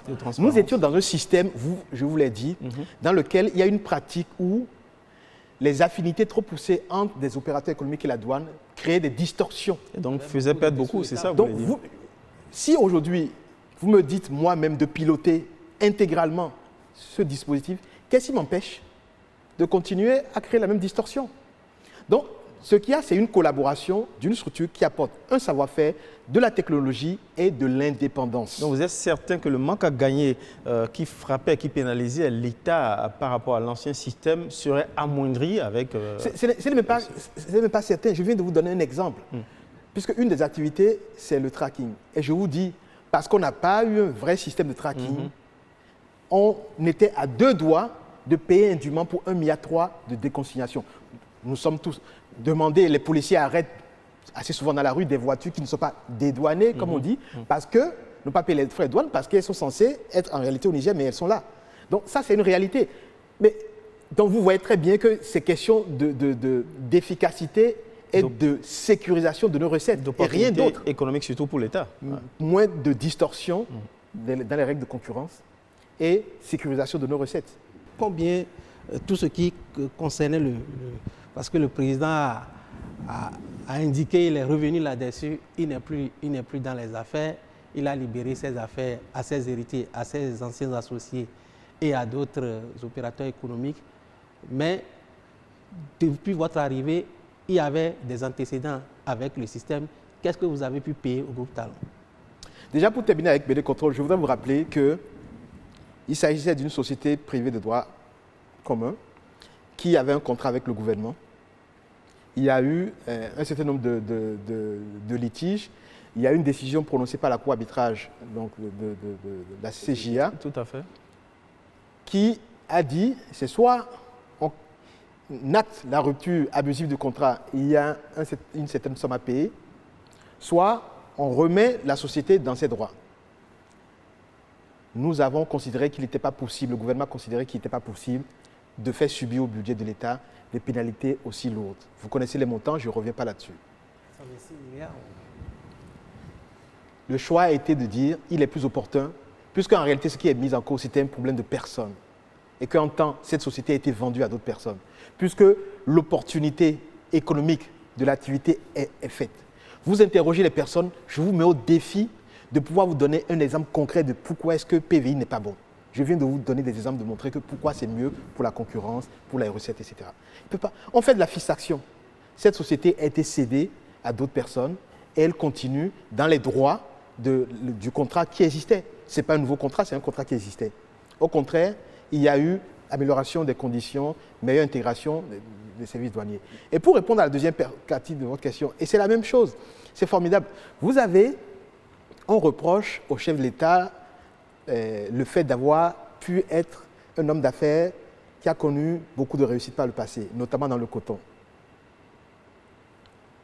On reproche au ministre des Finances le fait d'avoir payé des choses. Je vais vous dire, qu'est-ce qu'on a payé au groupe Talon, comme vous dites? Nous avons remboursé les frais de réquisition des usines du groupe, réquisition qui a été faite sur la base de décret présidentiel qui a dit, pour chaque tonne égrenée, voilà ce qu'on doit payer. Qu'est-ce qui a été fait? Nous avons récupéré les informations de quantité égrenée fournies par le précédent gouvernement, retenu le prix unitaire fourni par l'ancien gouvernement et nous avons juste payé ce qui est dû. Aucune réactualisation, aucune remise en cause de ce montant. Je vais vous connaissez. En fait, disons. Attendez. La célérité avec laquelle vous avez payé ces usines, par exemple, ces groupes. Je vais vous dire quelque chose. Si ces paiements n'avaient pas été faits, nous n'aurions pas eu plus de 420 000 tonnes. C'est des paiements qui ont été faits au secteur privé à un moment où l'État décide de ne plus subventionner. Je vous rappelle que pendant les 3 ans où l'État a repris la filière en main, c'est 150 milliards de subventions d'État. Alors même que nous avons arrêté, sans avertir les acteurs, que nous ne mettrons plus de subventions à disposition du secteur coton. On a craint le pire. Voilà. Tout le monde disait que ça va être la catastrophe, il n'y aurait pas de coton. Donc qu'est-ce que nous avons fait? On parle du groupe. Nous avons payé l'intégralité des dettes dues aux transporteurs. Les exploitants ont été tous payés. Donc, c'est une décision de dire, aujourd'hui, la filière coton, c'est la filière qui est la plus transversale. Elle touche le secteur primaire, secondaire, tertiaire. On a aussi besoin de ressources pour pouvoir payer les acomptes pour lancer la campagne. Absolument. Donc, la décision a été, de la même manière où je vous ai dit tout à l'heure, les agents de voirie, nous avons décidé de payer la même chose pour tout le monde. Quand nous avons pris le secteur, les dettes sur le coton, nous avons payé tout ce qu'on devait payer pour que la campagne fasse. Et je vous dis, nous avons bien fait d'avoir fait ça. Les gens ont parié sur le fait que nous serions incapables de payer ça et du coup, il n'y aurait pas de production. Et nous l'avons. N'oubliez surtout pas que si nous n'avons pas payé, ce n'est pas que le groupe Talon, parce que c'est injuste de faire la fixation sur un seul opérateur. Regardez l'ensemble des acteurs de la filière, les agriculteurs. Est-ce que les exploitants n'ont pas été payés au titre de la campagne 2015-2016? Intégralement. Vous avez vu, dès que nous sommes arrivés, les communiqués et tout. Alors, quand on fait ces paiements, on se focalise sur des paiements qui correspondent à des montants prédéterminés dans un contexte d'opposition, de crise et de tension politique. Alors, donc, franchement, je veux qu'on trouve d'autres choses et qu'on se concentre sur l'essentiel plutôt que d'à chaque fois vouloir stigmatiser des choses qui n'existent pas. Autre reproche qui vous est fait, Monsieur le Ministre, ce sont ces soupçons de conflit d'intérêts dans l'attribution des marchés de gré à gré, par exemple. Ah ben, de quel marché gré à gré? Donnez-moi un exemple. Est-ce que sur le leasing qui s'annonce sur les véhicules à mettre à la disposition du service public ne tombe pas dans ce genre de reproches? C'est formidable. Nous avons lancé... Parce que là, excusez-moi, au lieu d'acheter des véhicules pour le parc automobile de l'État, vous décidez d'en louer. Je vais vous dire, c'est formidable. Deux manières de répondre. La première, c'est de dire, nous avons lancé un processus d'appel d'offres totalement transparent qui est en cours. À l'issue de cette procédure d'appel d'offres, nous allons avoir les informations, comparer combien va nous coûter chaque année la location versus ce qu'on a dépensé. Si les résultats de l'appel d'offres montrent que nous ne faisons pas d'économie, nous retournerons au Conseil des ministres, le Conseil des ministres, en toute responsabilité, probablement va dire « Ok, nous ne faisons pas ça, puis ça coûte plus cher ». Alors, je ne vois pas pourquoi on s'excite. Dès que vous envisagez de mettre en place des dispositifs qui vont permettre de fermer des robinets, il y a de l'agitation. Et c'est de ça qu'il s'agit. Ce qu'on vous reproche aussi, c'est parce qu'aujourd'hui, ce qui se passe... Non, je vais terminer là-dessus. Il y a eu des chiffres quand même surréalistes liés à l'activité de location de véhicules pour le parc automobile de l'État. En 2014, par exemple, c'est 50 milliards. Mais c'est la somme d'acquisition de véhicules, d'entretien de véhicules de carburant. C'est ce qui coûte l'ensemble. Ce que je vais vous dire, déjà pour rassurer tout le monde, restons calmes. Nous savons, vous savez, les lois d'exécution des budgets sont à l'Assemblée nationale. Les budgets sont publics. Vous pouvez interroger et regarder combien coûte la gestion du parc automobile de l'État. Nous avons lancé un appel d'offres totalement transparent. Pas plus tard qu'hier, nous avons réuni l'ensemble des acteurs du secteur. Nous avons dit, voilà les thèmes de référence, puisque nous avons entendu dire que c'est taillé sur mesure pour des amis, etc. Nous les avons réunis, nous avons dit, on va faire deux choses. On les a enfermés dans la salle au ministère des Finances et nous avons dit, chacun dit ce qui fait défaut dans les thèmes de référence. Vérifiez, ce que je vous dis est réel, juste hier, toute la matinée. Chacun nous dit, qu'est-ce qui lui fait problème. Nous allons vous exposer ce que nous cherchons à faire. Ce que nous cherchons à faire, c'est de mieux gérer le parc de l'automobile de l'État et de faire des économies. D'éviter que, vous imaginez, des voitures qui ont à peine une année, qui sont encore sous garantie et constructeur, au lieu d'aller chez le constructeur pour les faire réparer, on va chez le petit camarade du quartier parce qu'il peut vous sortir une facture de 500 000 que l'État va payer, mais en réalité, il n'y a pas eu de réparation et on prend 500 000 dans la caisse de l'État. Bien sûr, quand vous mettez le leasing et vous prenez des voitures en location, maintenance compris, il n'y a plus d'opportunité. Vous allez être choqué si on vous dit le nombre de petits garages, de petits garagistes qui font des factures sur l'entretien du parc automobile de l'État. Donc, quand vous supprimez ça, bien sûr, la perspective que cet argent facile disparaisse, ça fait que les gens remettent les choses en cause. Donc, sur la transparence du process, je vous mets à l'aise. Nous les avons convoqués tous. Chacun fait ses commentaires. Je vais vous donner l'exemple. Il y a des opérateurs qui nous ont dit, tel que c'est fait, il n'y a que les représentants exclusifs des marques qui peuvent participer. Exemple, je suis représentant de Toyota ici. Si je vous offre la location à X francs, si un privé qui est capable d'importer la même voiture et qui a un garage qui est capable de faire la même voiture à X moins 20% par exemple, il n'a pas de chance de gagner l'appel d'offres tel que vous l'avez rédigé. Il y a eu tout un débat. Non, dans un pays, c'est uniquement celui qui a l'accord qui peut faire. Non, c'est ouvert, etc. Qu'est-ce que nous avons dit? Nous avons dit, nous le voulons le plus transparent possible. Nous cherchons à acheter un service, pas une voiture. Quand j'achète un véhicule neuf, j'ai intérêt à m'assurer que je vais chez quelqu'un qui a la garantie constructeur qui pourra me réparer la voiture. Mais quand je suis en service, où je dis, vous me louez une voiture et sous 24 heures, quand je suis en panne, vous me donnez une autre voiture, qu'est-ce que ça m'importe si c'est le concessionnaire original ou c'est... Je veux juste avoir mon service. Donc, nous avons enlevé ces éléments des thèmes de référence et travaillé pour que ça soit le plus ouvert possible. Le déploiement est expérimenté. Le déploiement sera fait de façon transparente et à la fin, le montant que ça coûte sera communiqué à tous et comparé. Et je vous rassure, si ça coûte plus cher, ça ne sera pas fait. Et tout logiquement, ça coûtera moins cher. Alors dites-nous, pourquoi vous êtes allé vers le leasing? Parce que l'État manque de ressources suffisantes pour aller acheter directement des véhicules, c'est cela? Non, le premier intérêt, déjà, c'est de mieux gérer la flotte de l'État.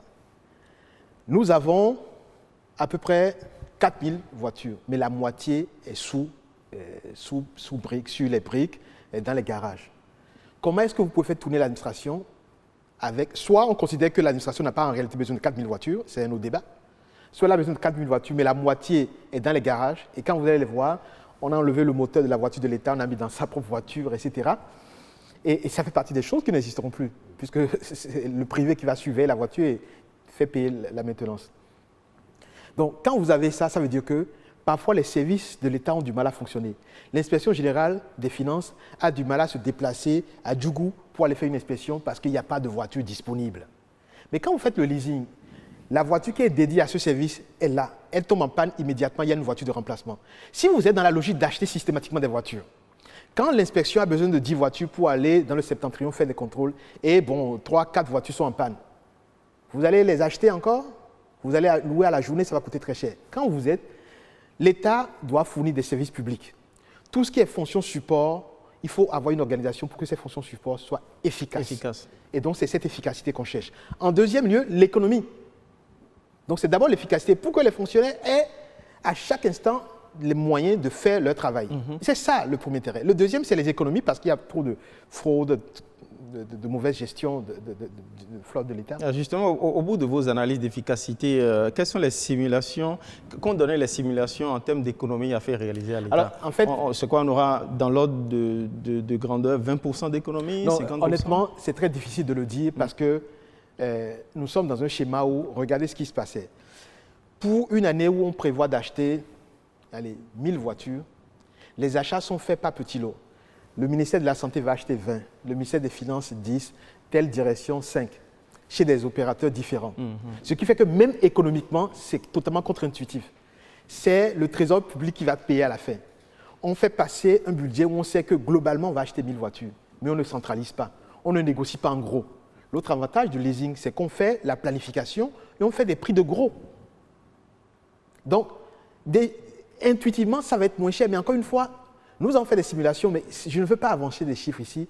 Ce que nous garantissons, c'est la totale transparence. Quand ça sera fait, vous savez combien il y a dans le budget et combien ça va coûter avant signature du contrat. Et vous allez voir vous-même et déduire les erreurs. Mais de façon économique, vous comprenez que quand déjà, au lieu d'aller acheter à petits coûts, on n'a jamais acheté des lots de 500 voitures, on a toujours acheté 10, 20, chaque structure achète, chacun fait son appel d'offres. Quand vous passez dans une centralisation, vous êtes déjà dans une économie d'échelle. Après, quand vous dites, OK, pour mieux gérer, pour avoir des véhicules tout le temps disponibles, il vaut mieux donner à des spécialistes qui gèrent, etc. Vous avez plus d'efficacité et vous avez forcément moins de coûts. Mais les résultats arriveront, nous allons voir dans quelques semaines. Si vous permettez, oui. J'ai une question par rapport à l'agissement de la base fiscale. Je crois qu'il n'y a pas plus tard qu'il y a quelques jours, votre ministère a lancé la nouvelle réforme du système d'immatriculation et d'identifiant fiscal unique. Qu'est-ce que ça va nous apporter? Alors, cette réforme. La réforme, en fait, c'est en fait une mise en œuvre de quelque chose qu'on aurait dû faire depuis. Vous ne pouvez pas fournir du service public, d'abord, aux contribuables, si vous ne pouvez pas l'identifier de façon certaine. Et derrière, vous ne pouvez pas espérer du contribuable qu'il aussi paye ses taxes et ses impôts si derrière, vous n'avez pas des moyens de contrôle. Je vais vous dire, payer l'impôt et les taxes, ça embête et dérange tout le monde. Donc, si vous n'avez pas un système pour pouvoir identifier chacun, identifier qui fait quoi, vous n'aurez pas de dispositif de contrôle. La simple présence de dispositif de contrôle, le simple fait de savoir que cette transaction que je suis en train de faire, elle a été enregistrée sous le numéro qui m'identifie, qui identifie ma société, permet déjà d'avoir à cœur la nécessité de respecter ses obligations, son devoir de citoyen. Et je rappelle aussi que dans la même veine, nous avons, depuis le début de l'année, mis en place la connexion entre les impôts et la douane. Et c'est aussi ça, tout ça qui fait que les opérateurs crient il n'y a plus d'argent facile qui circule, il n'y a plus d'argent qui circule, etc. Beaucoup d'acteurs aujourd'hui qui font du commerce, ils importent des produits. Dispositif de valeur consensuelle fait qu'ils arrivent à payer quelque chose, ou parfois pas. Nous avons eu le cas de conteneurs qui étaient sortis récemment. On a arrêté des camions sans même dédouanement, on a vu. Mais bref, imaginons, ils arrivent à payer quelque chose, ils sortent les marchandises du port. Ils les mettent à la consommation. Mais comme il n'y a pas de communication entre le fichier des impôts et de la douane, les impôts ne savent pas tous ceux qui ont ramené des marchandises, et donc ceux qui sont en situation de pouvoir payer et reverser des impôts à l'État. En identifiant tout le monde, en connectant les deux bases, vous réduisez, vous serrez les mailles du filet, vous réduisez les risques que quelqu'un qui importe, qui vend, ne paye pas l'impôt sur le bénéfice. Il y a les droits de porte, mais il faut payer aussi sur le bénéfice à l'intérieur. Vous traquez tout le monde à travers ces dispositions. Non. En fait, il faut du sérieux. Quand vous voulez transformer votre économie, d'accord, vous mettez du sérieux. Vous créez les conditions pour que les activités économiques saines soient faites. Et ces marges de manœuvre que vous dégagez permettent de pouvoir mieux structurer votre économie, d'offrir large, des filets sociaux, de réduire les gaps, les déficits d'infrastructures et de créer les conditions pour une prospérité générale. Ce n'est pas du trac. Vous savez, quand vous empêchez quelqu'un de voler, ce n'est pas de la traque. Ça sera de l'harcèlement si vous payez 10% de tel impôt et je le passe à 15 ou 20%. Là, c'est discutable. Mais quand vous devez payer 10% et vous éludez l'impôt, vous ne payez rien, et on crée des systèmes pour que vous puissiez payer ce qui est dû, je vais vous dire quelque chose.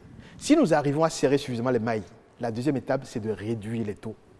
Si on est plus nombreux à payer, plus on est nombreux à payer, plus on va baisser la pression. La pression, oui. Mais aujourd'hui, à pression égale, le travail, c'est d'élargir la base. Et on ne peut pas nous reprocher d'empêcher qu'on fraude. Monsieur le maire, si vous permettez, on va quand même essayer de tâter un peu le pouls, de voir si quand même dans le financier, l'argentier Roméo Awadaye, il subsiste quand même un peu d'âme sociale. Vous êtes obsédé, on le sait, par des chiffres, des soucis d'efficacité, de rentabilité de l'action publique, des réformes économiques. Mais enfin, tout ça, ça se fait pour améliorer la condition de l'homme béninois, de l'homme et de la femme béninoise, notamment des fonctionnaires qui se défoncent également pour l'État. Les agents contractuels de l'État, il y en a dont la situation n'a pas bougé depuis 10 ans. Et vous avez lancé un audit. Beaucoup craignent dans leur rang de se voir même jeter hors des circuits et remercier de cette façon-là, de manière presque ingrate. Qu'est-ce que vous faites pour améliorer, faire avancer leur dossier ? Déjà, je vais vous dire, en venant ici, je me suis dit, il faut que j'évite de sortir de trop de chiffres. Et jusque-là, j'ai évité de sortir trop de chiffres. Parce qu'en réalité, à chaque fois, je vous ai démontré que ce que nous faisions, c'est pour le bien. Mais pour un bien durable, pas un bien pour une catégorie le plus inclusif possible et créer les conditions pour une prospérité durable pour la population. Quand nous avons décidé d'offrir aux retraités le paiement à l'indice 1,25, donc 25% de plus, je vous l'ai dit tout à l'heure, ça, c'est pour donner plus de marge de manœuvre aux personnes qui ont servi l'administration pendant toute leur carrière. Quand nous avons décidé que de façon automatique, nous allons payer à l'indice réel, c'est pour donner plus d'argent concret aux salariés. Quand nous avons lancé l'audit des plateaux techniques, signé un contrat avec l'assistante publique des hôpitaux de Paris pour qu'on puisse revoir, mettre aux normes nos plateaux techniques pour éviter qu'on meure bêtement sur les tables d'opération. Quand nous maintenons l'ensemble des filets sociaux qui existaient, la césarienne, très bonne question sur le microcrédit. Non seulement nous avons maintenu, effectivement, il y a une phase d'analyse, puisque je vous ai parlé du programme ARCHE tout à l'heure, qui intègre également le microcrédit. Il y a eu plusieurs mois pendant lesquels nous avons étudié la cohérence de ce qui se faisait par rapport à cet ensemble qui est beaucoup plus intégré. Mais depuis cette année, nous avons relancé. Vous n'êtes pas sans savoir maintenant que le seuil de prêt pour les microcrédits pour les plus pauvres, ce n'est plus 30 000, mais c'est 50 000. On n'en parle pas assez. Alors, quand on relève le seuil de 30 à 50 000, nous venons de mettre le mois passé 1 milliard pour les structures décentralisées au titre de l'appui pour la microfinance aux plus pauvres. Le mois prochain, un autre milliard qui va venir. Quand on fait tout ça, vous voyez qu'on ne peut pas, dans un contexte où nous avons gardé tout ce qui se faisait, dans un contexte où nous avons essayé de dégager des marges budgétaires pour donner plus de revenus aux retraités, donner plus de revenus de façon systématique aux salariés, d'honorer les engagements de l'État et de créer un dispositif unique qui est l'ARCHE. On ne peut pas nous dire que vous ne faites pas du social. Alors, le social qu'on ne fait pas, c'est le faux social qui est de dire on saucissonne des marchés, on donne de l'argent par-ci, par-là. C'est le social que nous ne faisons pas, c'est tous les week-ends d'aller faire des meetings où on distribue de l'argent aux gens. Ça, nous ne faisons pas ça. Bien entendu, ce social, effectivement, ça ne le fait pas. Parce que nous croyons qu'il y a une manière différente de rendre service à la population. Revenons aux agents contracteurs de l'État qui attendent de voir leur situation salariale s'améliorer de droit. Depuis 10 ans, ça n'a pas avancé. Concrètement, qu'est-ce que vous leur répondez? Vous savez, c'est une situation qui nous touche. Je voudrais aujourd'hui et ici rappeler que la décision du gouvernement de faire de l'audit de cette catégorie d'agents de l'État ne vise pas à les remercier. Le premier objectif est de dire, service par service, quelles sont les ressources qui existent? Quelles sont les ressources qui existent? Quel est le besoin que nous avons? Et comment nous faisons pour faire le pont entre l'existant et ce qui devrait exister? Il y a des services aujourd'hui qui manquent, il y a des enseignants qui manquent, il y a des manques dans le personnel de la santé. Mais il y a des services aujourd'hui où nous pensons qu'on peut redéployer des personnes d'un côté vers l'autre. Donc l'audit va nous permettre d'avoir une vraie cartographie de ce qui se passe. Ne cachons pas la vérité. Il y aura probablement quelques personnes qui ont été intégrées sur la base de faux diplômes, etc. Oui, mais ça a toujours été des minorités. Ça a toujours existé, pas qu'au Bénin, partout, mais L'audit va le démontrer. C'est normal mais si qu'il soit l'audit sanctionné. démontre, bien sûr, mais ces minorités vont devoir être remerciées. Mais ce n'est pas l'objectif. Je veux qu'on se dise que l'objectif initial et principal, c'est de s'assurer que nous faisons ce qu'il faut pour que entre l'existant et l'idéal à avoir, nous avons les actions appropriées pour que le service public soit fourni de façon appropriée. Et donc, par rapport à leur avancement. Maintenant, on a appris que leur certains ont vu leur je- fiche de paye bonifiée, mais d'autres non. voilà, en fait, oui, bien sûr. Traitement Merci. différentiel. Alors là, non, je vous remercie d'avoir au moins eu l'honnêteté de dire que certains ont reconnu que les fiches de paie ont été bonifiées. Pendant pratiquement 10 ans, les avancements n'ont pas été reconnus, pas payés.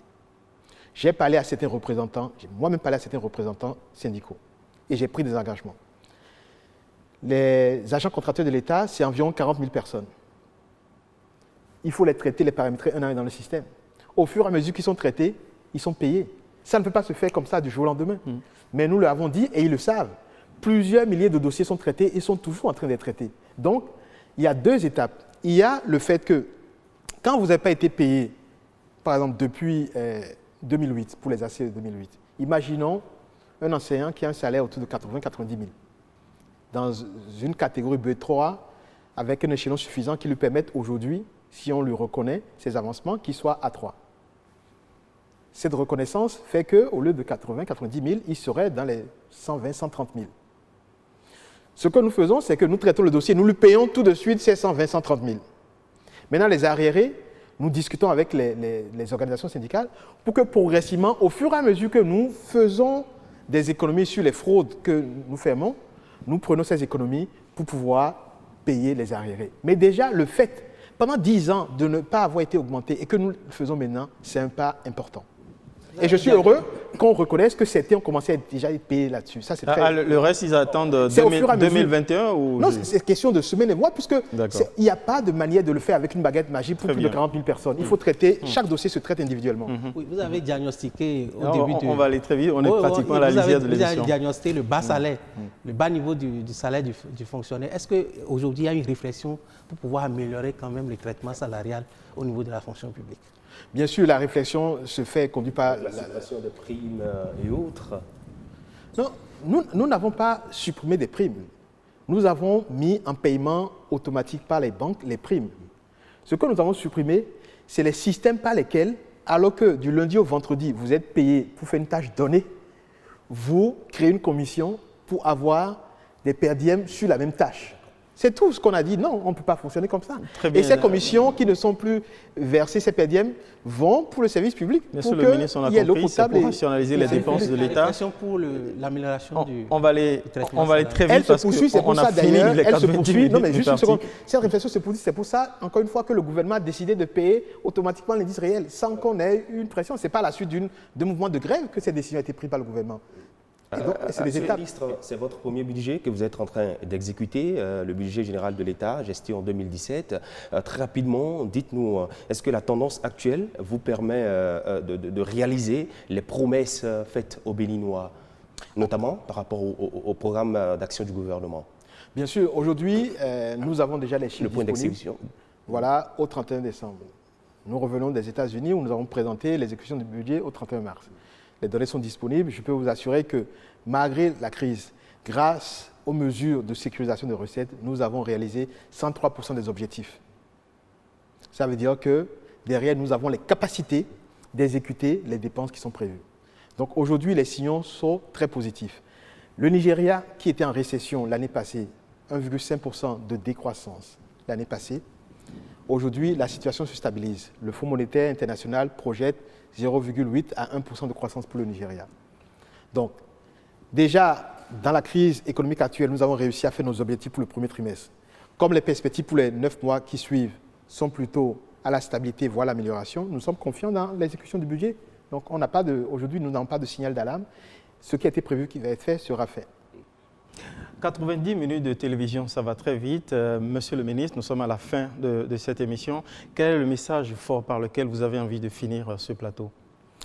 J'ai envie de dire que nous avons quand même de très bonnes nouvelles à annoncer à nos concitoyens. La première, c'est que, comme nous avons vu, la période d'assainissement tire vers sa fin.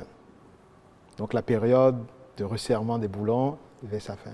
Deuxième nouvelle, Les études pour nos projets phares, pour plusieurs d'entre eux, pour plusieurs de ces projets, ces études sont bien avancées. Donc très bientôt, les chantiers vont démarrer. Et la troisième bonne nouvelle, c'est que, comme je vous l'ai dit tout à l'heure, les perspectives sur le Nigeria, qui influencent encore aujourd'hui notre économie, sont plutôt à la reprise progressive telle qu'annoncée par le Fonds monétaire international.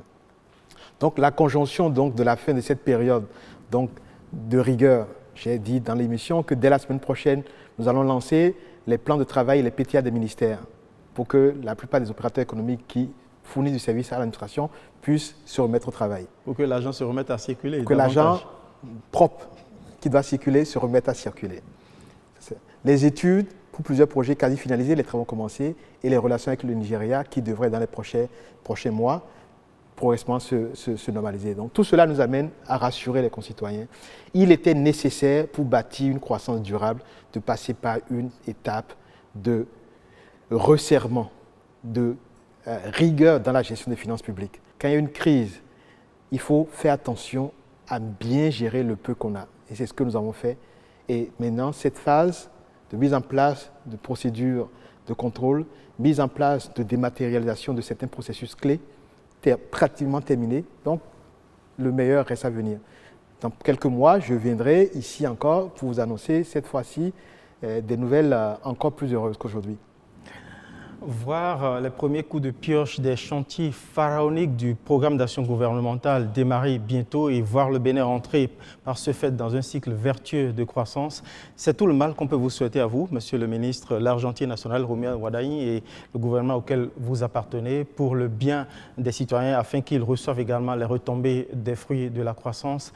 Merci de nous avoir suivis. Merci à vous, Christian Atandéjian de Canal 3. Merci à vous, Yona Fangbedi du quotidien La Nation. Merci à vous, Monsieur le ministre, d'être passé. On espère vous retrouver bientôt, comme vous l'avez indiqué, pour tâter le pouls de l'économie béninoise et en voir la conjoncture de manière périodique.